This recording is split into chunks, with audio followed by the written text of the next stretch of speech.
Sampurasun.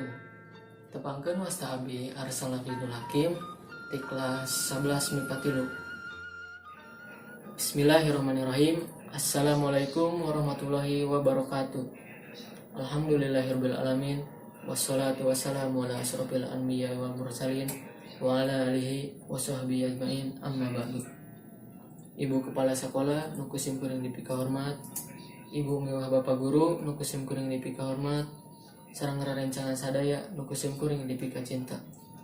Langkung tipayun hayu orang sadaya panjatkeun puji sinareng syukur ka hadirat Gusti Nu Maha Suci kalawan rahmat sareng hidayahna urang sadaya tiasa kempel patepang sasarengan dina dinten anu endah ieu nu insyaallah dina kaayaan sehat wal afiat. Shalawat sinareng salam mugia dikucurkeun ka junjungan orang sadaya nyaeta Nabi Muhammad sallallahu alaihi wasallam, tehilap ka para kulawargana, sahabatna, tabiin tabiatna, dugi ka orang sadaya salaku umatna. Dina dangat ayeuna sim kuring bade ngadugikeun diantara anu jejerna ngeunaan kadisiplinan, nyaeta pentingna kadisiplinan dinu kahirupan. Kadisiplinan nyaeta sikap jalmi nu diciptakeun tur dibentuk dina proses atanapi sarangkaian sikap nu nunjukkeun nilai-nilai kataatan, kepatuhan, kateraturan sareng katartiban dina raraga ngatur atanapi ngondisikeun diri sareng kagiatan tur kawajiban sapopoe. Kadisiplinan mangrupikeun hiji hal anu mangaruhan kahirupan urang sadaya nu tangtosna bakal ngagampilkeun urang dina ngalaksanakeun kahirupan. Kadisiplinan oge mangrupikeun kunci kasuksesan sareng kaimanan kanggo urang sadaya bahwa eta dina waktos ayeuna atanapi kanggo kapayuna. Kadisiplinan teh aya sababaraha macemna. Salah sahijina nyaeta disiplin waktos. Anu paling penting tur bakal mangaruhan hal-hal sajina dina kahirupan urang. Sakapeung urang teh sok hilap atanapi fokus teuing kana salah sahiji hal anu matak miceunan waktos sajena.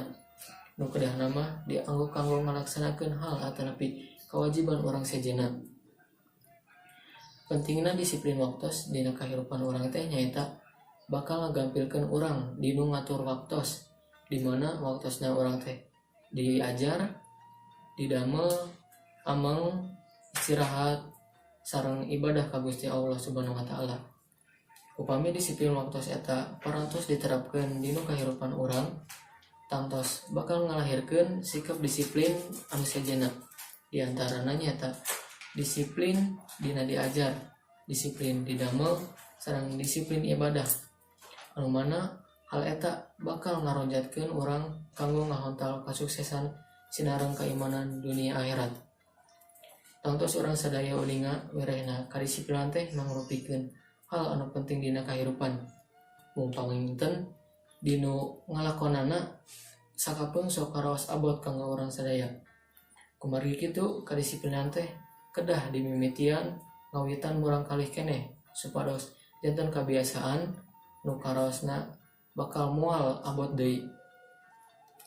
Rupina sakitu nu tiasa kapihatur mugia aya mangpaatna kanggo urang sadaya.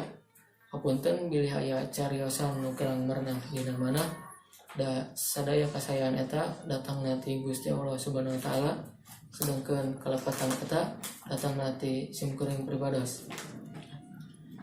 Kang Adit bade daftar kuliah.